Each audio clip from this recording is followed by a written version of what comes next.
I know, Victoria 3 just released and there's no way we're getting a new Paradox game anytime soon. But that doesn't mean we can't speculate at what might be next. Because if one thing is certain, it's that Paradox already now are looking at what might be their next big strategy game. I have my ideas which I'll tell you, but make sure you like the video and subscribe to the channel first. And let me know your ideas in the comments as well. A good kingdom is nothing without a healthy supply of ducats or pounds though. And as I've shown in almost all of my Paradox videos, you need diverse streams of income. Otherwise you'll certainly get caught with your breeches down the next time there's a holy war. And with modern markets decimated by a perfect storm of global events, experts are saying that most portfolios will literally flatline. And that's if you're lucky. And so what exactly are modern people doing to improve their stewardship? They are investing in alternative assets, things outside of the sinking stock market, like fine art. Just like a good court is full of tapestries and sculptures, art is highly coveted for being resistant to conditions like these. In fact, CNBC said literally just 2 days ago that the global rich still view masterpiece art as a hedge against inflation and perhaps a safer store of value than increasingly volatile stocks and cryptocurrencies. That's why Masterworks is seeing more demand than ever. They're helping people keep their ducats and pounds intact by offering fractional investments in the top 1% of the art world. And this is not NFTs, I promise. To date, Masterworks has sold 8 paintings with their last 3 bringing in 17, 21, and 33% net returns. Masterworks has sold paintings even through COVID, a bear market, and scathing inflation. No wonder there's a waitlist, but you can click the link in the description to skip it. So make sure to check out Masterworks for your next investment. The most likely game to be next out of Paradox in my opinion is none other than Europa Universalis 5. Think about it. Crusader Kings 3, Hearts of Iron 4, and now Victoria 3? The Europa Universalis series might be tied for the highest number of entries, but it's now by far the oldest of the latest games in each series. EU4 actually came out in August 2013, which is so close to 10 years ago you can practically smell that anniversary edition coming up. EU4 has developed an insane amount since release, probably setting the record for the most DLC and updates in any Paradox game. And I absolutely love it to this day. But even though it works fine, I can't deny that it does feel kind of aged. And it certainly shows in the game's code when you can't even exit to the menu without restarting the entire game. To me, an EU5 coming out in the next 2 years, perhaps revealed in August 2023, sounds like a great choice, as this time period is so vast and open for even more awesome mechanics than the current game can even hope to implement. I've loved EU4 for more than 9 years, but I think it's time to see what an EU5 has to offer, and I believe Paradox is inclined to agree with me. Next up, I believe we might get a Paradox Cold War game. Now bear with me for a second, this is serious speculation here.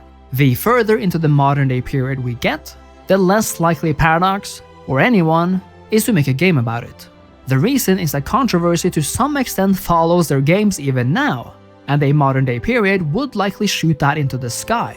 But a Cold War period is something different, and in my opinion, not at all as controversial as the Hearts of Iron series, where you can literally play as the most renowned failed painter in history himself. A Paradox Cold War game might also be the natural progression for Paradox. Think about it. Hearts of Iron 4 is still fairly fresh and is getting new updates every year, having team members from Imperator Rome coming in to reinforce it. That game is going nowhere. Second, Victoria 3 just came out, bridging the gap between EU4 and Hearts of Iron 4.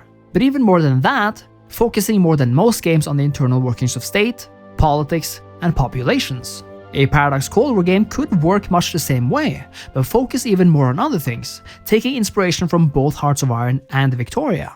I'm imagining the possibilities of influencing foreign politics and elections, fighting smaller proxy wars to usurp or topple foreign governments, fight various political battles at home and on the international stage. The USA and the Soviet Union would be the 2 main players in such a game, having a massive say on the world stage while dealing with internal conflicts at home. But remember, this is also a time of international politics, of the emergence of the supranational stage.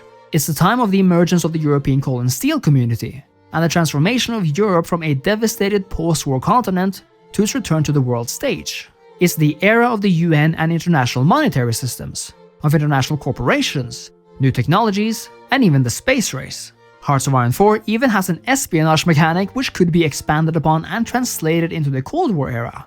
And with the systems of interest groups, economy, and laws brought on by Victoria 3, I can't help but think they would work perfectly in a Cold War game. The big question here would have to be the matter of warfare. Obviously, there was no massive fronts or all-out war happening between the West and the East during this time, but we definitely have some famous wars occurring, namely in Korea, Vietnam, and Afghanistan.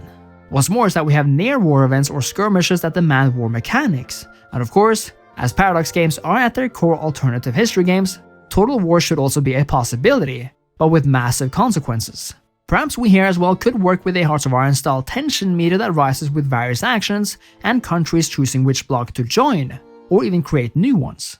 We mustn't forget that we still had highly diverse political landscapes in Europe at this time as well, with countries like Portugal, Spain, and Greece remaining dictatorships, while countries like Austria, Sweden, and Finland tried to walk the balance between East and West. I imagine the US having to deal with staunch opposition to communism among its political parties, while the Soviet Union would have to decide how to deal with revolutionary sentiments in its occupied European states. A potential Cold War game could be complex and difficult to get exactly right, but could come to be one of the most intense and cool Paradox experiences yet, especially if James Bond is included, probably as a pre-order DLC. Now besides these two, I find it extremely difficult to suggest what Paradox might look at next. So let's make a crazy prediction. Every Paradox series name is pretty straightforward, if not long. We have Crusader Kings, Europa Universalis, Hearts of Iron, and Victoria, and yes, also Stellaris. Each of the series here have numbers behind them, indicating how many of each series exist. Duh. But Imperator Rome does not. In fact, the first Roman Paradox game was called Europa Universalis Rome. And now look, Imperator Rome does not have a number, but a colon. Colons usually suggest there might be other games in the same series, although they might be called something else. We know that Paradox moved away from Imperator Rome, and are honestly not likely to ever make their return. But I do think Paradox did learn a lot from Imperator, as they not only fixed the game up before leaving it, but they also, in my opinion, borrowed a lot from Imperator and used it in none other than Victoria 3. And that's why, I believe, we might get another game in the Imperator series. No, not Imperator Rome 2, not yet anyway, but perhaps an Imperator Caesar, or Imperator Augustus, or indeed Imperator Fall of Rome. These are games still dealing with Rome and the ancient world, but in other time periods entirely. Imperator Caesar or Augustus would of course deal with the time of the Empire, which Imperator Rome does not. Fall of Rome could further depict the crisis of the 3rd century and onward, ending perhaps as early as 476, and the fall of the Western Roman Empire, or last all the way up until the formation of Charlemagne's empire in the 8th and early 9th centuries, which meant the final nail in the coffin for the Eastern Roman Empire as the undisputed heir of Rome. If Paradox managed to combine the depth of Imperator Rome with the polish of something like Crusader Kings or EU4, this could be a fantastic title, taking place in time periods often overlooked by other games entirely. I for one would love a return to the Roman era. It just needs to be done well. And even though I'd love an all-encompassing Roman era title, a segmented one, dealing with either the rise or fall of the empire, are more likely. There is a ton of different games I'd like Paradox to make next. I mean, how about a collaboration between Paradox and Creative Assembly for the ultimate game? But I do think the ones mentioned in this video are among the ones most likely to come next, as the alternatives, like Stellaris 2, Hearts of Iron 5, a modern day game, or even an Imperator Rome 2 outright, are hard to imagine at this point. The time periods Paradox have not covered are indeed the ones after the Roman Republic, up until the age of Charlemagne, or the post-World War II era, which leaves a lot of room for options in these spaces. Whatever it might be, I just know I'll be hyped when the next announcement comes, and I have to say I'm about 80% sure it's going to be EU5.